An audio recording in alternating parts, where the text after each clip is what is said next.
Padha cekan aku ngumun nyawang kowe. Sopote kowe badan wadak menungso lumrah wong aku iki bangsane lembut sebab apa kowe bisa nyumurupi marang aku? Satrio. Kaki aku sapa jeneng nanti penang kamu cemati ngawaran. Kaki ngaku sapa jeneng nanti penang kamu cemati ngawaran. Ndak takoni durung gelem semaur klecam-klecam kaya berperang mas samar ki gol mut tamu inten perkane pecah drup ekso kang sakungi jale potri piloro budek bisa main-main bagus ya. Satrio. Aku ngumun nyawang kowe bobote menungso bisa nyumurupi aku bangsane lembut. Dono.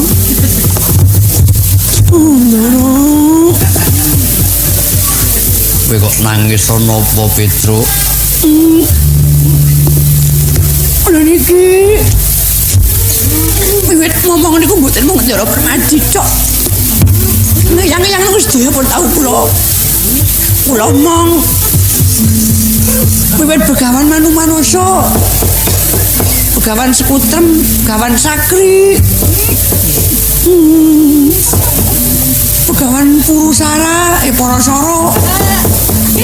Begawan biasa sinuwun Prabu Pandu. Mboten enten sing gadah gerahe wah kados Ndara. Kowe ngarani aku kepriye? Ndara niki piyambakan. Mboten enten rencange kok gineman kali sinten ngono. Aku iki gineman karo bangsaning Jim. Baik. Jim niku ana jum napane? Jim iki bangsaning lelembut. Jana apa iso? Aku nganggo lenga jayeng katon. Njaluk lenga jayeng. Bocah iki nyimpen lenga nyang ndi lho? Jayeng nu ben tau lengan niku.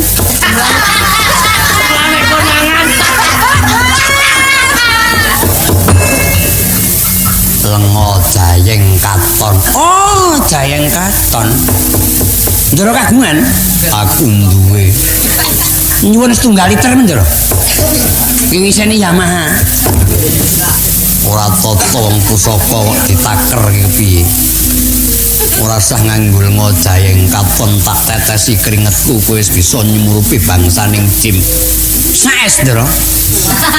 Ora dipinuti. Tenan. Yang apa Jim? Senenge kok lembut. Karo glepong lembut ndi ya?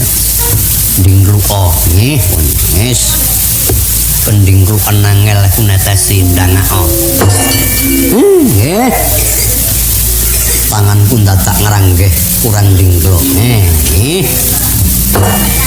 Irungmu ketedhakan ora mambu gandam ora betah aku ndangao. Nggih. Pending ruo nggih. Kowe niki jane mangke dolanan majeng paringi lenga. Monggo padake senggot kondangak kondingkluk kondangak kondingkluk. Tak tetesi keringetku nggih ning kula milih ampun keringet mriki. Keringet kene tetesi kene dadi atar ngono lho. Terus iki kowe agek sesisih mlaku nereng-nereng iki.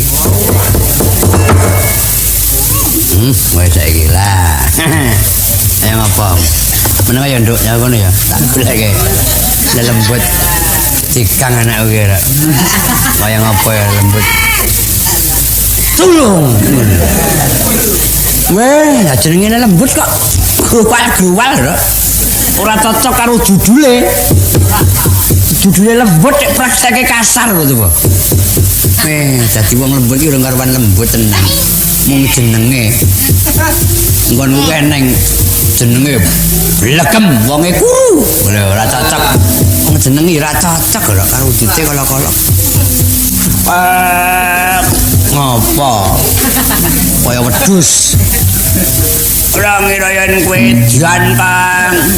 Bocah iki karo Kakang ning edan-edanke. Kowe iki celadu karo sapa Kang? Karo lembut.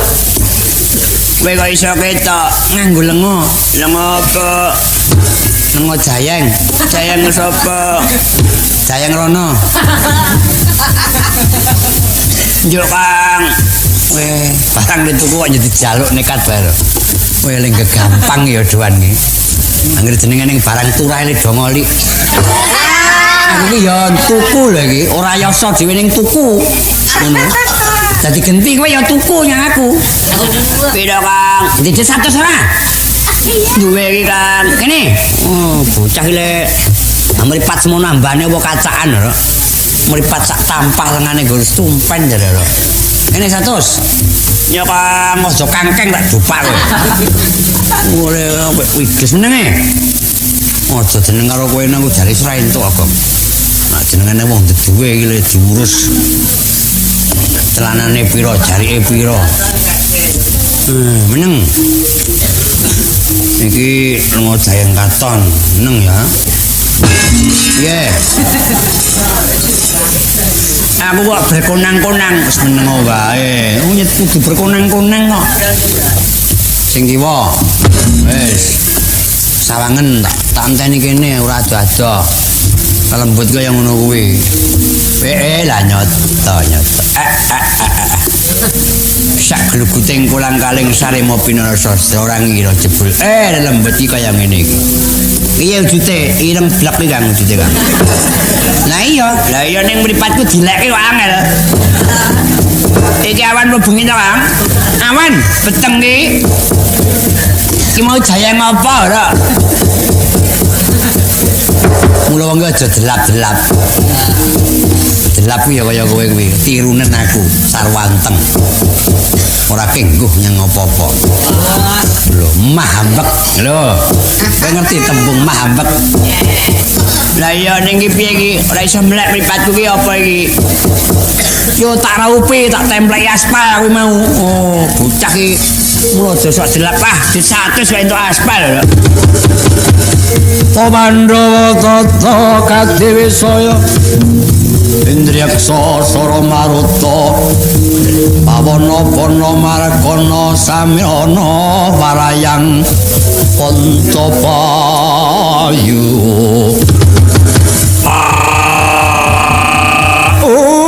Bujreng wis lanat bodho tikan satria mluka ing aku sapa jenengan pirang kamun mati wawaran pamadyaning Pandhawa satria madu para kasih Raden Pamadyaksasa sapa pertikulan ngendi tangkam ora mlethek sangka kayu watu isih kinawulake sang Pandya Patariturga Didyakala Jaramaya pracik aku becik kowe balya karo Narasiwertining Rudratnawa ora ana kawar kenteng siraing para duriksa wading jawabok tak sampan tak sandung rambuting gupet ampean ku tak tigas lebur tanpa dadi ngemping lorong kencak pati gedemu cilik guru cendek pat kapito kaya lu tapangan kekecero kaya manuk beranjangan jandak gigit siung ngapit sampir ke pundak sapet nyepang kemudoron tok wandamu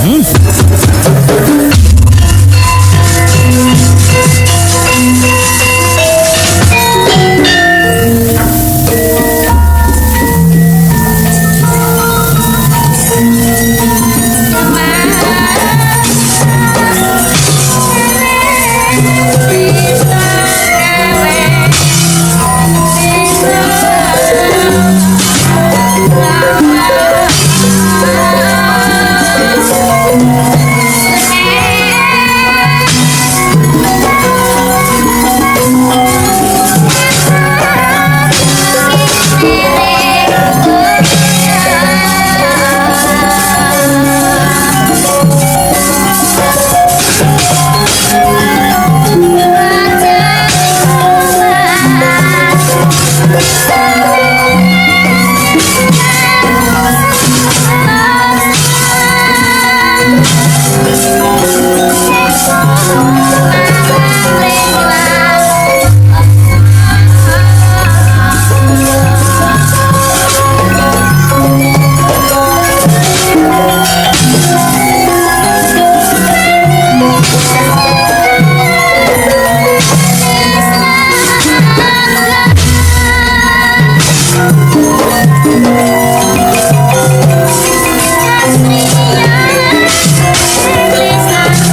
saprapata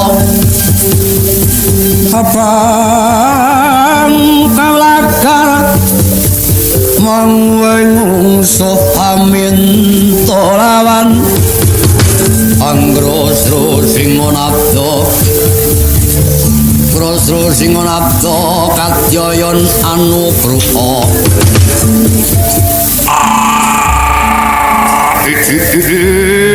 Bujleng blis lanat bodho dicekan lawase dadi ruwang durung tawuh metu getis tetes woro-woro tekaning pati lamati dhewe tangganya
Sang pamadikat janggane lumampah ing wanti pangron papak obor sewu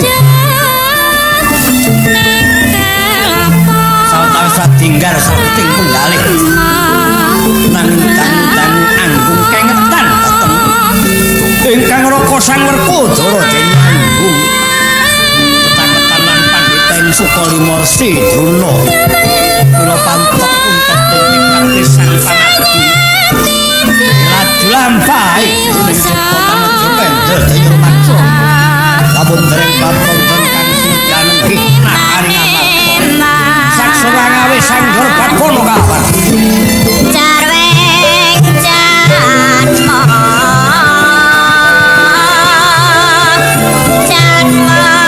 kang poncatan jiwa ya rama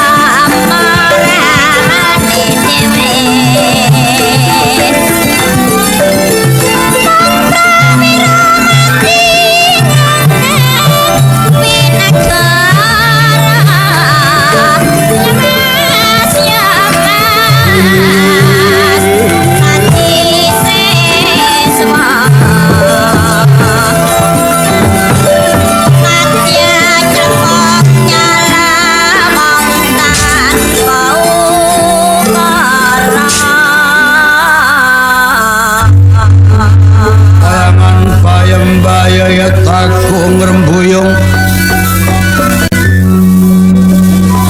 rowe-rowe lengkaran para karu turi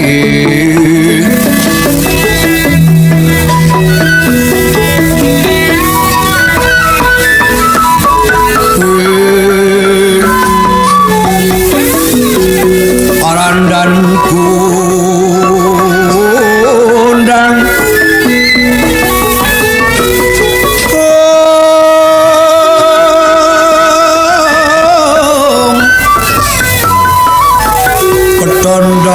dendeng sesanding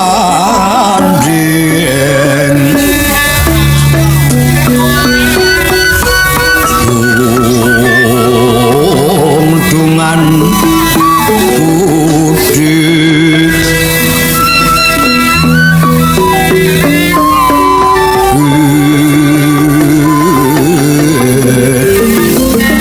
bengok-bengok manguk-manguk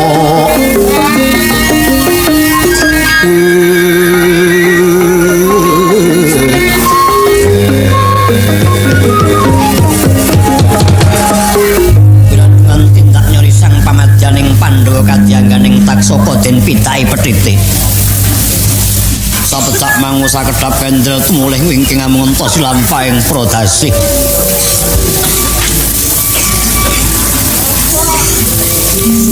Nalika semono wis kapengertebing Tegal Pegagan gumregut sang sengko tindak nyori sang pamati jroning cipta Tanedya Kendel.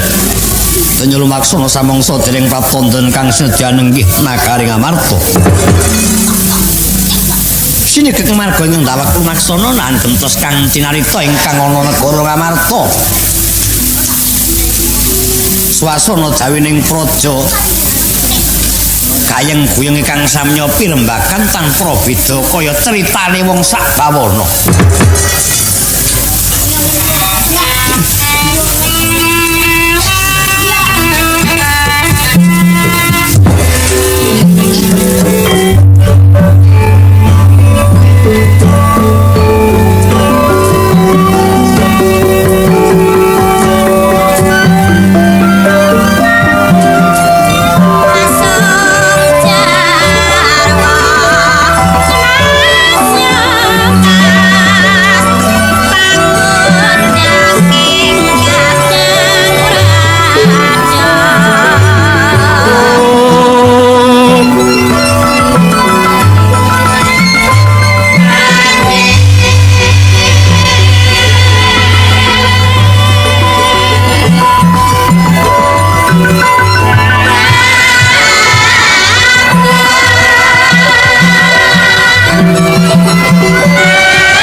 kaya bareng angkate lah punika ing ana negara Ngamartaya ing Indraprastha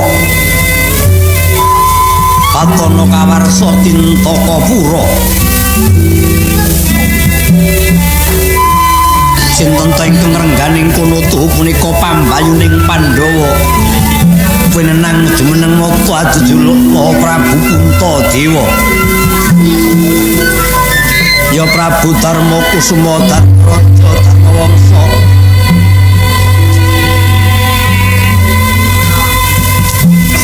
Guna Talikrama ya Sangadata Sadu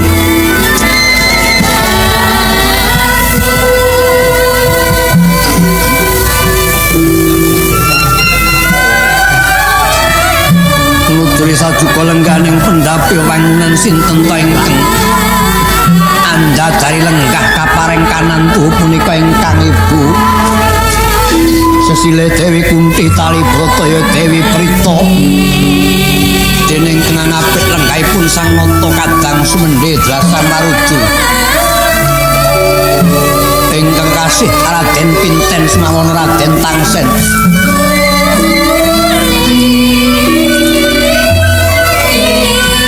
nalika semana Sang Nata nampi rawuhipun ingkang Rakanata Ndrawati Maha ingkang wis ing acara nenggah satata dening Kang Mabuka Yayah Konjem Pertala pedanane tuh punika pamadyaning Pandhawa ingkang katemben suwaneng Abyantara kasih Raden Pamadhi Raden Parto Pandhu putra Kuntadiya Sang Wibadsuh aturipun mangke renteng ing Driya Dewi Kunti Talibrata Pusana sulak-sulak padang ingkang tumandu ing raos labet anampi suwanipun ingkang putra Indrawati minata mangkono pangudhas maraning Driya lamun ta dereng kuwi diling lisan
jan mrepyekti pangapus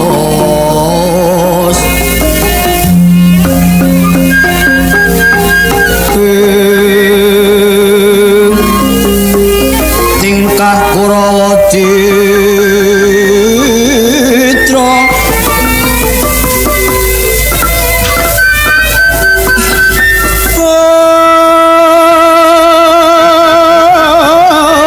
mung dena pasrah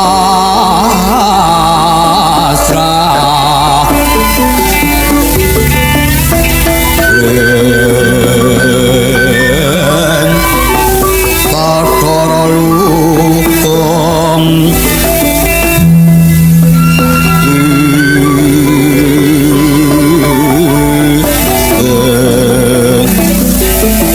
Anatya Purita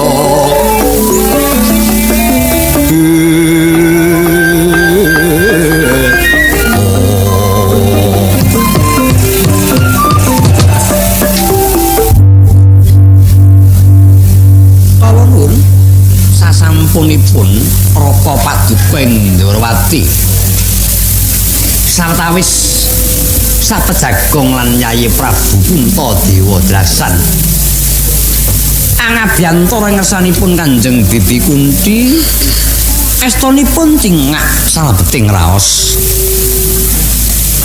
menapa to darunanipun dene katitik renguning pasemon miwah tepunging wimba paduka kekalih ndawek Anandang Sungkawa Koko Prabu kekilapanipun menapa paduka ingkang sampun asarira Sang Hyang Sumandewata ingkang menangandum kabagyan tartamtu sampun boten badhe kekilapan dhateng mubah mosu ing kawontenan mboten ngomongaken ing Madyapada Triloka sampun kalengku ing paduka Kanjeng Koko Prabu Yayi sampun sangat-sangat anggenipun ngunjukipun Kakang menawi kladuk wuru adaan sok mboten saged tumandang damel prayogi prasaja kewala menapa ta sungkawaning penggalih anakku ingkang pinatara ing Ndrawati kula Kresna kula Bibi prasajan wae sungkawaning cas pun pipi lebet ngrasakake tingkah pakartine Kadang Musi Werkudara nggone wis sawetara candra tilaring kasatriyan Purwita Pandhita Druna ngumpul para Kurawa mongko lair batine Prabu Duryudana sakurawane marang para Kadang Pandhawa iku kejaba ora kepengin srawung selawase amung tansah dibudidaya piye bisane Kadang Pandhawa tekaning pati nanging apa ta sababe Werkudara malah anjarak mengkono Bibi mboten nama kula mulang muruk dhateng paduka Kanjeng Bibi namung sadaya ingkang ndawek ketaman kasungkawan menika limrah menawi kelimput ing samukawis menawi Kanjeng Bibi angengeti jangkaning dewa Pandhawa menika mboten saged ketidir menawi dereng kliwat Bratayuda mestinipun malah saya ngandelaken raos kapitadosanipun dhateng ingkang karya kodrat lah sahabat saking menika putra paduka ing Ndrawati mboten omah nglepataken dhateng pun Werkudara nanging inggih mboten mambenderaken jalaran lepatipun Werkudara anggenipun tilaring kewajiban ing atasipun satriyaning praja menggah bebener ingkang tumandu ing Werkudara sabab anggenipun setya dhateng gregeting tekad ingkang kedah numrepis pinten menggah bobot tantinging guru nadi inggih menika Bapak Pandhita Druna Ewadene menawi keparengipun Kanjeng Bibi parikedah ingkang putra Indrawati kedah budidaya. Mangsulipun kadang kula pun Werkudara. Mugi wonten pangestu paduka. Gancangan menika kewala saged Werkudara tumunten wangsul ing negari Ngamarta. Mangandur lagune angin kula mawalikan lesos lera pinusa sindong riwet makenturan seto bandolayu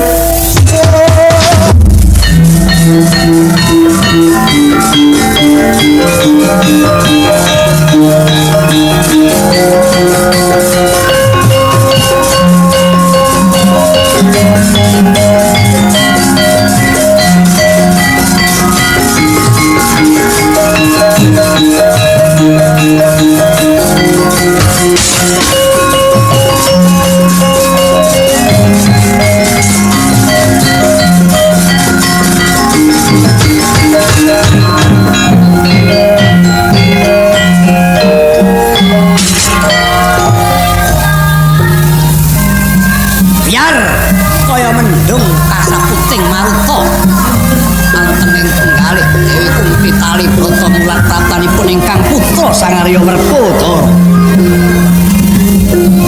Mapan punika ingkang agung rinangu. Saking gombong pingaring panggalih saengga dangutan kawiyos pangandikanipun. Namung katingal mesa-mesem kewala. Mekaten ugi para Pandhawa. Prabu Kuntadewa sang pamadu tangsen miwah pinten. Sekawan sarengan sami ambebundet astane sang Werkudara wis naringkang napas asat kang rewidya linengkake satata amung Narendra Indrawati ingkang kulan dateng ing rayi sang Werkudara sakedah uncal kang bodrewa.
Teni kula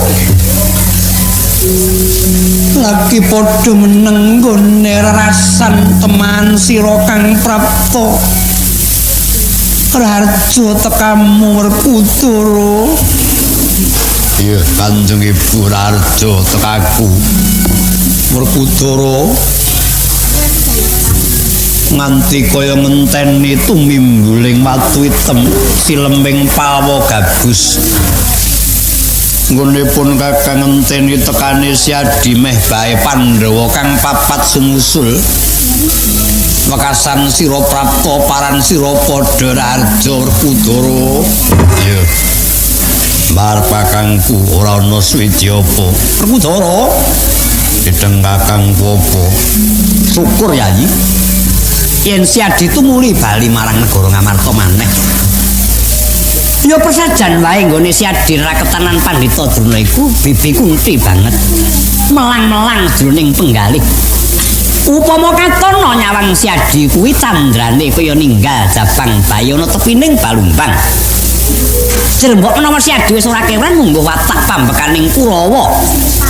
Ingkang rina wengi ora kendhat nggone tansah budi daya sirnaning Pandhawa.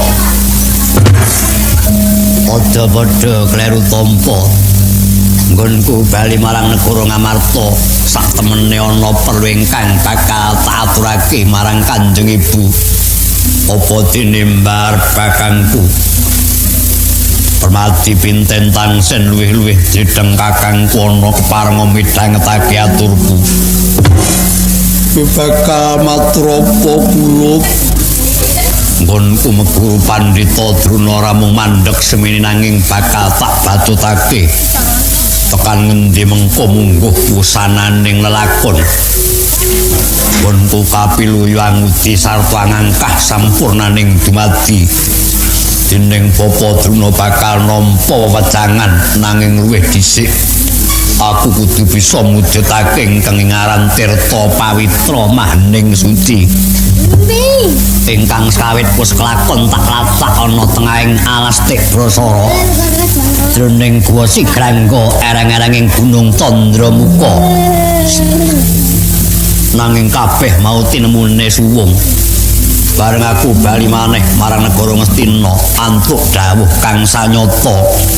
Yen to dununging Tirta Pawitra Mahaning Suci kuwi ana telenging samudra. Mula sabab sapa iku Kanjeng Ibu, mbar kakangku, dideng kakangku Permati pinten nang tangsen. Aku njaluk pamit bakal ngupati apa dawing Druna guruku ingkang ngaran Tirta Pawitra Mahaning Suci bakal nyemplung telenging segara.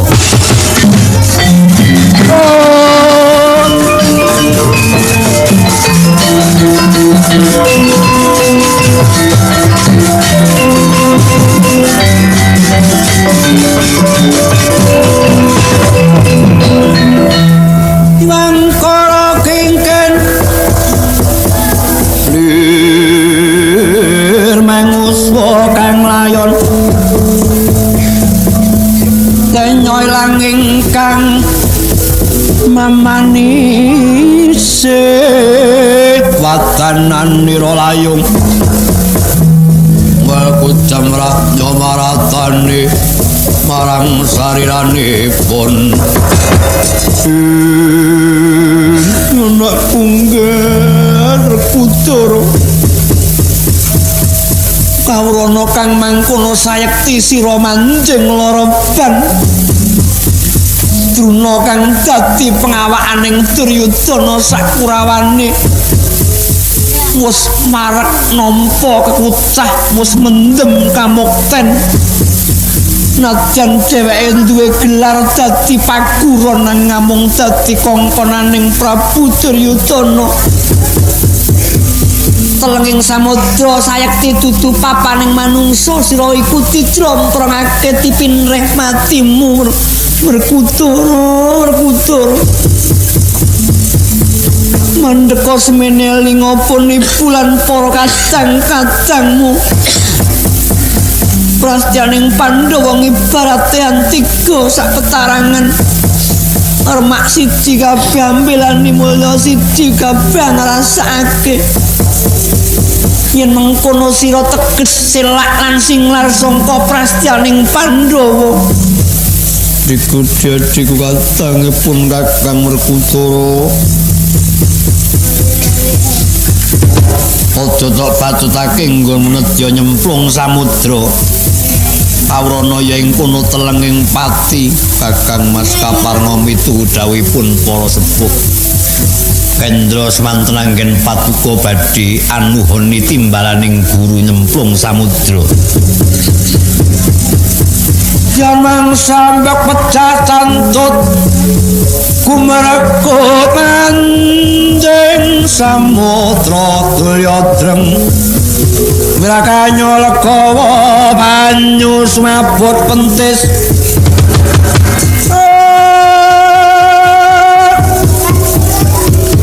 melekeng angganira sumingep nampek kimi gedonggo kang malih Atanaka mambang denya sawukir anak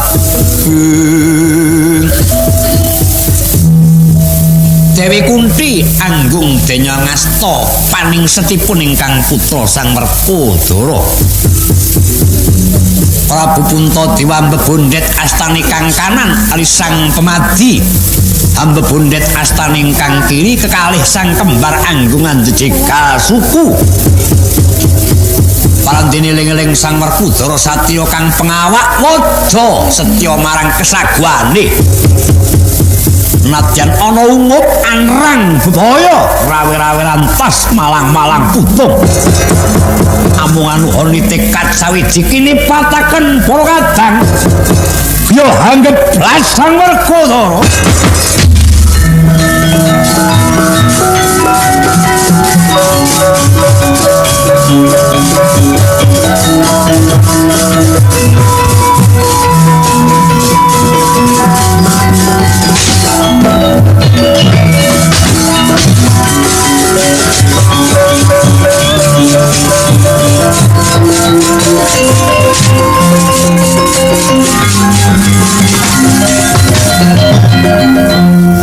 Utekeng casdahat mana putih sajroning jas mandelong kadya pecata yet maneh kingken ambah maragya kung nalongso nenutuh diri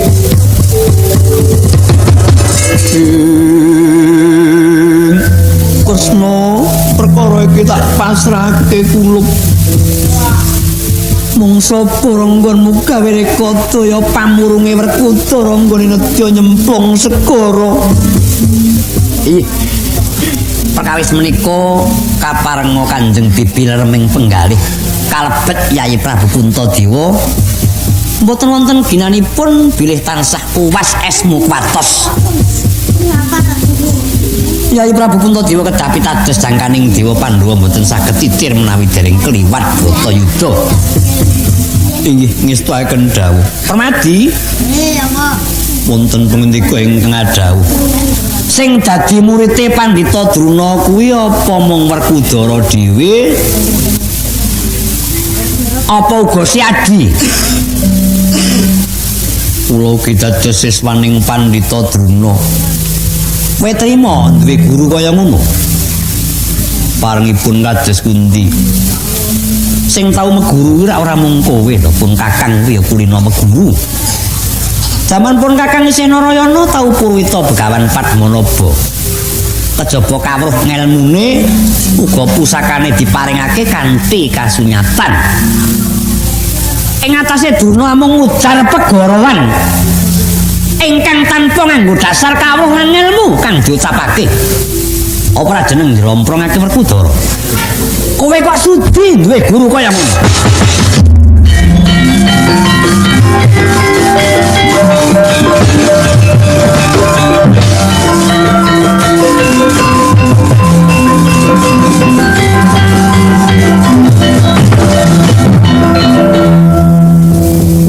Mboten tega lampahipun putra paduka pun kadang kula pamadi. Bibi, kula nyuwun pamit. Urung nggon ngegake prakara iki cekap putra paduka ing Ndrawati. Nyai Prabu Puntadewa kula nyuwun pamit. Koko Prabu, karaharjaning negari Ngamarta kula sumanggaaken paduka. Jeneng inggih namung paduka ingkang paningal sewu, sampun kathah-kathah. Menawi mboten tumunten kula tungka perkawis menika mboten enggal rampung.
Kakang Werkudara.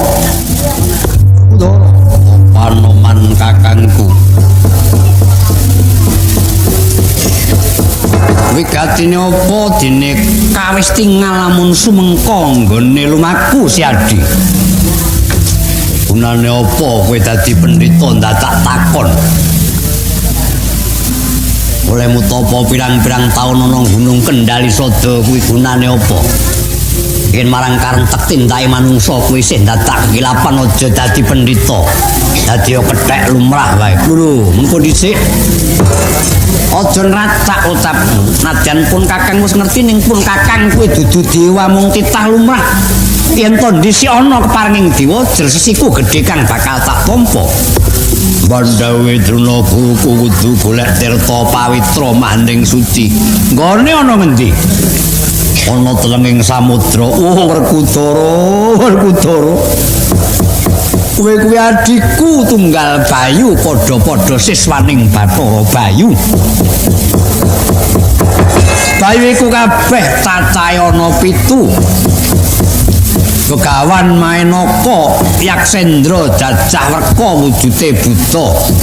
Gajah Sindhu Banda ya Seta Banda.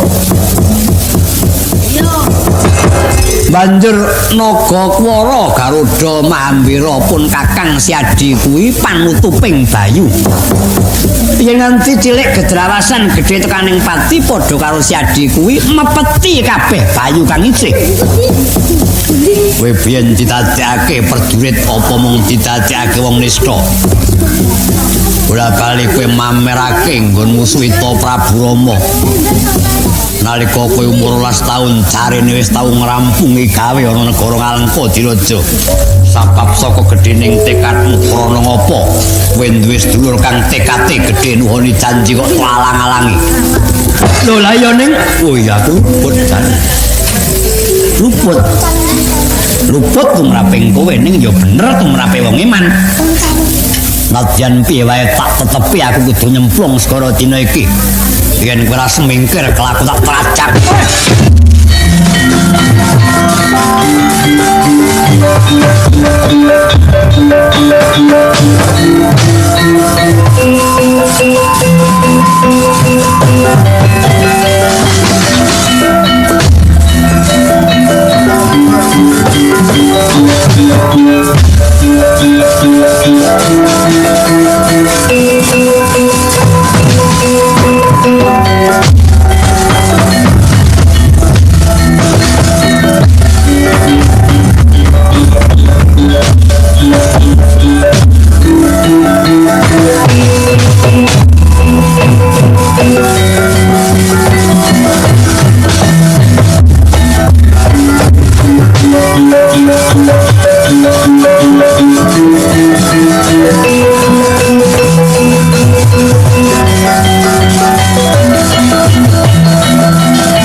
Gawa keris war mateni aku nyoh, aku patenono. Tak bletke sik, men ngeropok ya aku.